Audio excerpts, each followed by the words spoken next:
In 1968, Shirley Chisholm was the first African-American woman elected to the U.S. Congress, and she ran for president in 1972. Barbara Winslow, founder of the Shirley Chisholm Project, talks about her early life, political career, and legacy in this 15-minute interview recorded at the American Historical Association's annual meeting. Before this interview begins, can you imagine how life would have changed for all women, not just Black women? I can just imagine the different type of presidents that would have been in office other than the ones that have been in office. Professor Barbara Winslow, author of this book on Shirley Chisholm, who was she? She was, among many things, the first African-American woman elected to Congress from Brooklyn in 1968. And after the inauguration of the 116th Congress, many of the women who had just been elected were photographed under her portrait, which hangs in the Capitol. What motivated her? Why was she interested in politics? And why was she elected? She was interested in politics beginning in college at Brooklyn College. She was active in the NAACP.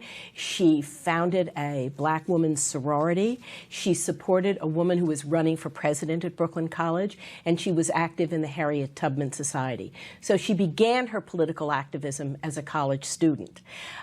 She got a job working in a daycare center, but politics was her passion. And she got involved in Brooklyn politics, which at that time was all white and all male. And she worked with a number of local officials, local African-American local officials, to transform the local Democratic Party so that it was led by African-Americans. But it was all male, and she worked very closely with women, not only in the local Democratic Party clubs, but in the social clubs, in the immigrant organizations, in the church organizations. She knew Central Brooklyn like the back of her hand and had the support of the women. Sounds like this woman is completely different from all the presidents we have today. This woman went out into the field. She helped the fellow person. Whereas these people nowadays just talk about helping. So in 1960, she gets elected and goes to Albany, and she's a very effective legislator. The legislation she is most proud of is called the SEEK program, Seek Education, Empowerment, and Knowledge. And this provided resources for high school students going to the City University of New York so that they could attend college and get the resources needed to stay in college and to graduate.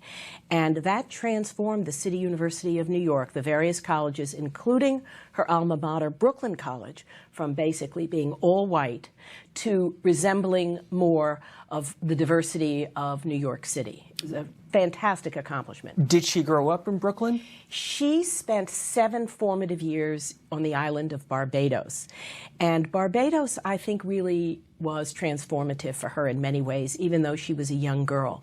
She was raised mainly by her aunt and her grandmother, 2 stern but very loving and capable women.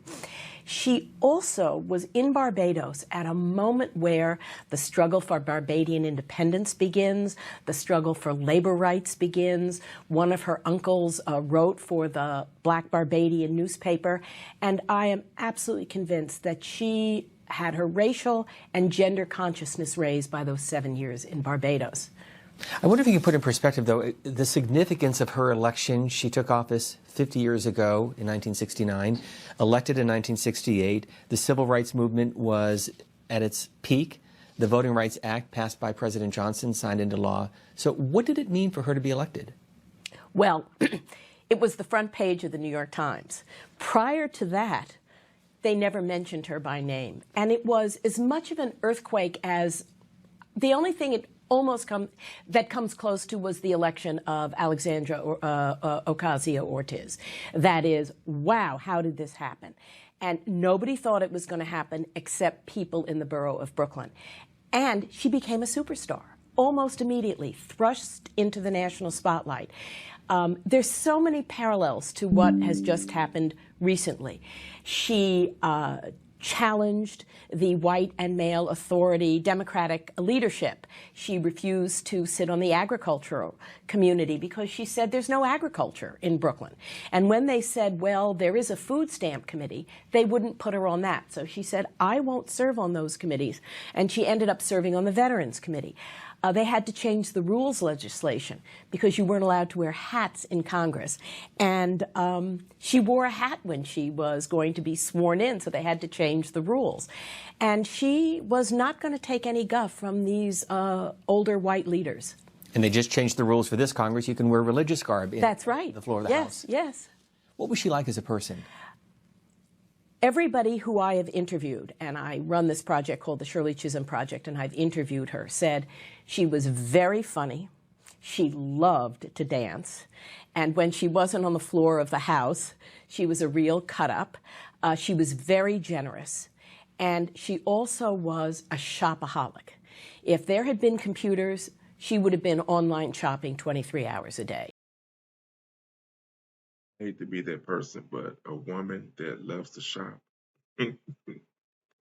But everybody cited her wit, her intelligence, her debating skills, and her incredible kindness and generosity. And what about her personal life? She was married to a man by the name of Conrad Chisholm at this particular point in time. He was a Jamaican immigrant, and he was very, very protective of her, and he did not mind being Mr. Shirley Chisholm. They do divorce in the 80s, and she remarries. And her second husband, who she does say was the love of her life, was in a horrific car accident and died very young. And she was totally brokenhearted after that. Her legacy in Congress, what was it? I think her legacy in Congress was that she was outspoken against the war in Vietnam, and she refused to support any legislation for the military because she said war legislation should go to ending poverty. She was an outspoken spokesperson for women's rights and abortion rights. But because of her notoriety, she was not as effective a legislator as she had been in Albany. But she and Bella Abzug worked on one of the most comprehensive piece of child care legislation. And they were able to win over the majority in the Senate and in the House for this legislation, only to have Richard Nixon, then the president, veto it. And he did because it would, quote, Sovietize America's children, end quote. The Democrats, of course, in control of the House. She was a Democrat. Carl Albert, Speaker of the House at the time. How did he view her? I think he viewed her as the biggest pain in the neck because she was always challenging them, always saying, I'm not going to do this, I'm not going to do that, I'm not sitting on that committee. But after 1970, I think she decides, I want to be a more effective legislator. And she learns, she was very, very strategic, and she learned the skills of who you support, who you don't support. And she actually made alliances with white Southern legislators in order for them to appropriate money for her district. Why did she run for president? I think she ran, or I know she says she ran for president because she felt there was an opening. There was a tremendous youth revolt. There was opposition to the war in Vietnam. There was the women's movement. There were veterans who were active, and there was nobody speaking for them. Do I think she really had a realistic sense that she would win? No. And she said what she wanted to do was get delegate votes so she could go to the convention and make, excuse me, and make an impact. And she actually did. The only time the Democratic Party came out against capital punishment was in 1972 because the Shirley Chisholm delegation on the Rules Committee, or the Platform Committee, excuse me, changed the rules. I think the most effective legacy she had were the young people she inspired, including Barbara Lee now, who's been in Congress, who started working for Shirley Chisholm when she was both a member of the Black Panther Party and the president of the student government at Mills College and a single mother. She inspired a whole generation of women, including me. I was in a women's group in Seattle, and we sent her campaign $15. And let me tell you, in 1972, $15 was a lot of money for us. If you could ask her a question today, what would it be? I think it would be the question that everybody would ask her. Let me know in the comments what would be your question that you would ask her if you could. How do you see your legacy? You know, you're now getting the fame and the acclaim and the acknowledgement that for a long time people didn't know who she was. My guess is she would also answer, as she did in the wonderful Shala Lynch interview, I want to be seen as a catalyst for change, and she was.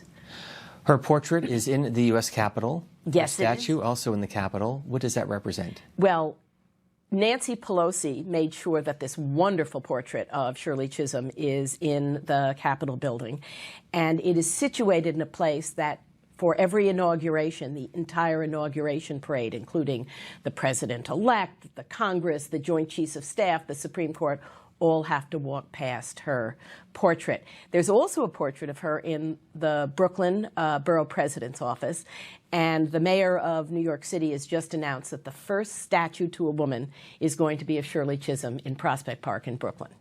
And of course, and there's a stamp. There's an official stamp that was inaugurated 2 years ago at the post office. How did she pass away? She died of old age outside of Orlando. She spent the rest of her, I think the last 5 years of her life in Orlando. After she left Congress, she taught at Mount Holyoke and at a number of places. She was going to be nominated the ambassador to Jamaica by Bill Clinton, but she was frail then, and so by the 90s, I think it was, she moved to Florida. You talked about the obstacles, the old boy network that she faced. What other obstacles did she have to overcome, though? She always said that the biggest obstacle she faced was gender. Of, you know, race and gender, it was gender the most. And it was not just white men. I mean, there were men in Congress who would sneer at her. I think at that point she made $59,000 as a member of the House of Representatives, and these white men would go, 59,000 to her in the elevator. One legislator, every time she would leave a committee seat and would stand up and go out, he would have the seat washed. I mean, talk about racist humiliation. But she also did not get the support from African-American men. And when she ran for president, most of the men in the Black caucus did not support her. And there's a phrase that is said about Hillary Clinton. It's soon going to be said about Elizabeth Warren. Well, I want a woman for president, just not this one. And that's what they said when Shirley Chisholm was running. We want a woman for president, just not this one. So she faced opposition from many men, not from all. It sounds like women are forever overcoming obstacles, sometimes from their own people. She had the support of the Black Panther Party and a young Al Sharpton, when he was a teenager, was her youth organizer in Brooklyn, and who, if you ever hear him speak about Shirley Chisholm, it brings tears to your eyes. She really was a mentor for him. Well, it's apparent you are passionate about her. Why? I think she's such an extraordinary woman. I also think that my passion for her has to do with the fact that she is an alum of Brooklyn College, where I teach. And when I talk about Shirley Chisholm, whether it's at Brooklyn College or whether it's in the Brooklyn Public Schools, young people are furious that they never knew anything about her. And the fact that they now know about this woman who looks like their grandmothers, you know, ran for president. It's an extraordinary experience. And the Shirley Chisholm Project of Brooklyn Women's Activism is now run by this woman equally passionate about Shirley Chisholm named Zinga Fraser. And we're bringing her story alive, especially to young people, so that they can realize that you may be a working class daughter of immigrants, woman of color, but look what you can do. When you put this book together, what surprised you the most? The story of Barbados, to me, was the most interesting. I didn't know about the extraordinary connections between Barbados and the United States. George Washington, the only other country he ever visited, was Barbados. They believe Crispus Attucks, the first martyr of the American Revolution, was from Barbados. And Barbados, the sugar from Barbados, produced by Barbadian slaves, produced the wealth of New York City. So the Barbados U.S. history connection I knew nothing about. So that was really exciting to learn. And finally, and I admit this is a speculative question, but if she were in the House of Representatives with this new Congress being sworn in, what do you think she would be thinking about? I think she would be so thrilled at this generation, especially of young women who are in. She would just be thrilled. And she'd also be very happy, I think, that Donna Shalala, at 77, I believe, also got elected. And given how repulsed she was at Richard Nixon, I could only imagine how fraught she would be about the current president of the United States. How so? I think he represents everything she opposes. I think she would see him as, you know, an absolute white supremacist, the worst kind of misogynist, anti-immigrant, and warmonger, even though he pretends he's not. And what about Leader Pelosi, who is now Speaker Pelosi once again? I think she would be very proud of Speaker Pelosi, and they would work together. They have very similar political aims.